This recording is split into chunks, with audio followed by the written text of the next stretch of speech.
Mheshimiwa Waziri wetu Mkuu, kwanza mimi naanza na shukrani kukushukuru sana kwa kukubali kutenga muda wako kuja hapa siku ya kilele cha maonyesho haya ya wiki ya kitaifa ya elimu, ujuzi na ubunifu. Kuja kwako kunatutia hamasa kubwa sana. Kuja kwako kunatoa fursa wewe kama unayemsaidia Mheshimiwa Rais kusimamia shughuli za uratibu na utendaji wa serikali. Kunatoa fursa wewe kuona jinsi ambavyo wizara hii inavyotekeleza maelekezo ya rais wetu, kuona kwa macho katika uwanja mmoja tu. Isingekuwa tunajua una haraka na ratiba yako ilivyobana, tuna uhakika ungetembelea mabanda yote na ungeweza ukaona yale aliyowekeza rais wetu tunayafanya kwa kiasi gani. Ujio wako Mheshimiwa Waziri Mkuu unasaidia kutangaza kazi za serikali kupitia Wizara ya Elimu, Sayansi na Teknolojia. Kwa sababu naona vyombo vimekuwa vikirusha tangu asubuhi, vinaonyesha. Umeona mwenyewe Mheshimiwa Waziri Mkuu, agizo la rais wetu kwanza lilitoa kama ahadi wakati anaanzisha kampeni za uchaguzi mkuu kwamba atahakikisha kunakuwa na mpango wa kisayansi wa kuendeleza kusoma, kuandika na kuhesabu kwa wanafunzi wafikapo darasa la 3. Mheshimiwa Waziri Mkuu, umeona na umetumia muda mrefu zaidi katika lile banda la Tanga yetu.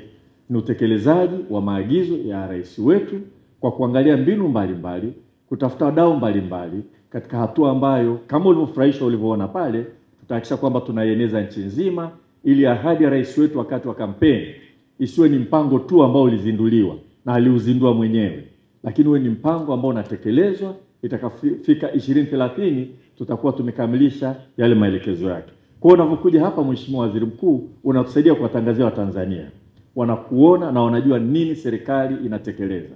Umeona mwenyewe shule za amali, umeona ile shule ya Tanga Technical Secondary School, maelezo wanavyofungua injini ya gari na jinsi wanavyofanya kazi. Yale ni maelekezo ya Mheshimiwa Dr. Samia Suluhu Hassan kwamba elimu yetu isiende tu katika nadharia, twende katika ujuzi na utekelezaji wake. Ndio huo Mheshimiwa Waziri Mkuu, wewe kufika hapa unatusaidia na Watanzania wengi kufuatilia ziara yako na kuona kazi inayofanywa na serikali inaongozwa na Mheshimiwa Dr. Samia Suluhu Hassan, na sisi tunakushukuru sana kwa kufika hapa. Tunaomba usichoke, tutakuwa tunakuomba mara kwa mara kuja katika shughuli zetu.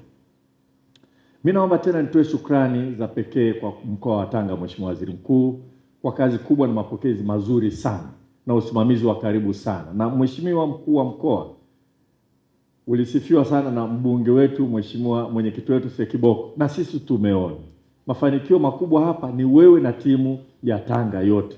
Siku zote mko hapa kutusimamia, kutuongoza ukiwa kama mwakilishi wa rais wetu hapa mkoani. Sisi tunakushukuru na kupitia kwako tunawashukuru wana Tanga.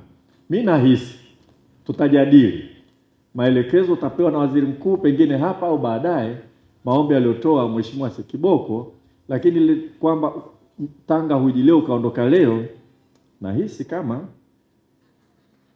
nahisi tu.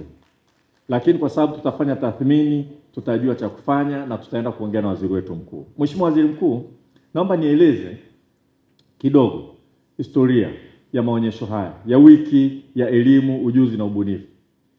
Haya yalikuwa ni maonyesho matatu tofauti, yanafanyika sehemu tofauti tofauti kwa nyakati tofauti tofauti. Mheshimiwa Waziri Mkuu, tulikuwa na maonyesho ya vyuo vikuu, yanasimamiwa na kuratibiwa na TCU. Lengo lake ni kutoa fursa vile vile kwa wanafunzi kuja kuangalia fursa za masomo, kwenda bodi ya mikopo kama wanavyoona pale, kupewa taarifa hatua za kufanya, na sisi kuonyesha jinsi ambavyo TCU inasimamia ubora wa elimu hapa nchini.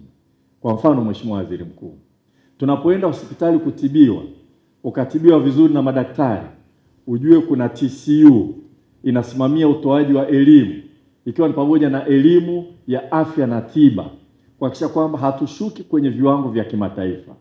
Wanakuwa ni wakali na madhubuti kuhakikisha kwamba madaktari wanaohitimu Tanzania kwa kweli wanahitimu kwa njia sahihi.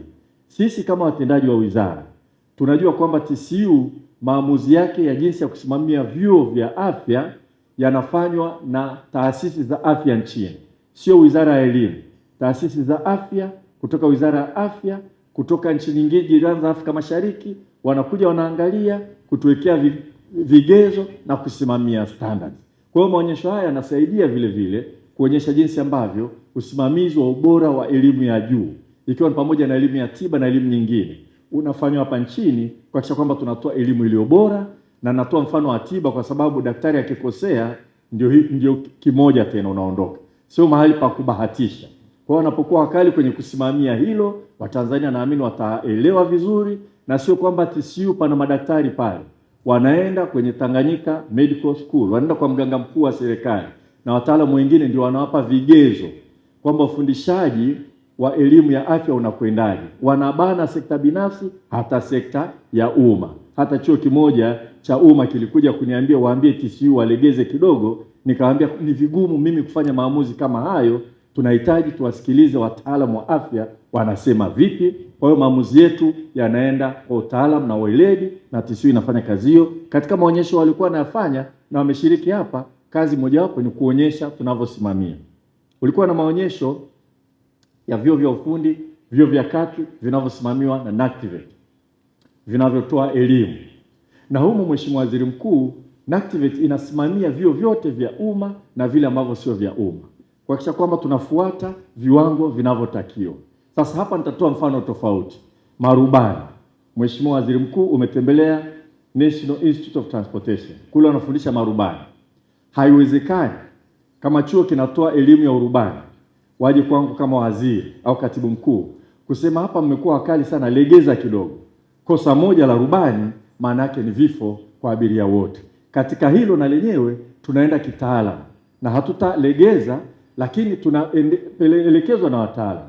Kuna mashirika ya kimataifa yanayoeleza kwamba rubani ili akamilike lazima afanye nini, na sisi tunasimamia hiyo kupitia NACTIVATE. Kwa hiyo tunapoona mashindano ya ufundi hapa, tunapoona NACTIVATE ni pamoja na kusimamia ubora wa elimu yetu, ikiwa ni pamoja na ubora kama nilivyosema wa marubani. Kwa hiyo natumia mfano wa afya na marubani kwa sababu ni vitu ambavyo tukifanya kosa moja madhara yake ni makubwa sana.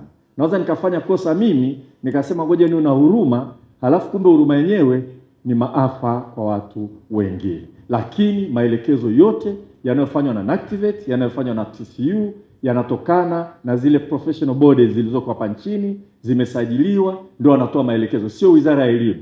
Wizara ya Elimu tunatekeleza.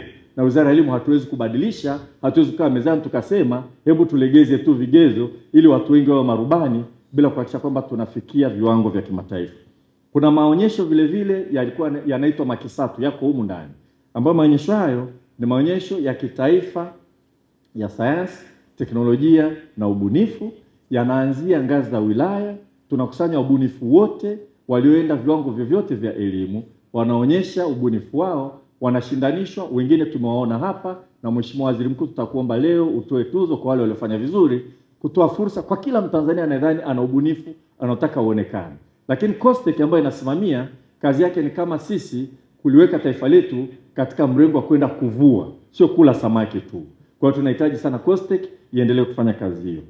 Baada ya kufanya kazi hizi zote, Mheshimiwa Waziri Mkuu, tarehe 11 Mei 2021, Waziri Mkuu wetu wakati huo alitoa maelekezo tujaribu kuunganisha haya maonyesho yote matatu, tuyafanye kwa pamoja ili tuone tunakwendaje, badala ya kuwa na maonyesho matatu ambayo yana mrengo ambao hautofautiani sana, ingawaje ina majukumu kidogo tofauti.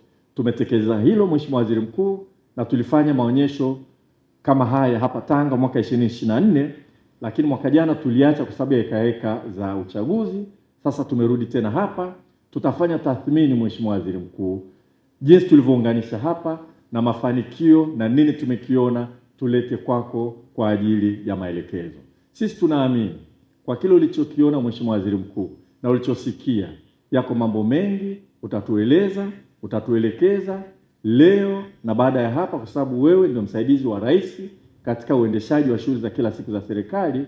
Tunakutegemea sana, na utakaohitaji tuyakuletee kwako kutoa maelezo, tuko tayari wakati wote kama kawaida. Mheshimiwa Waziri Mkuu, mimi nakushukuru sana tena kwa kuja hapa, na kwa heshima na taadhima na kuomba usimame uongee na sisi. Mheshimiwa Waziri Mkuu, karibu sana.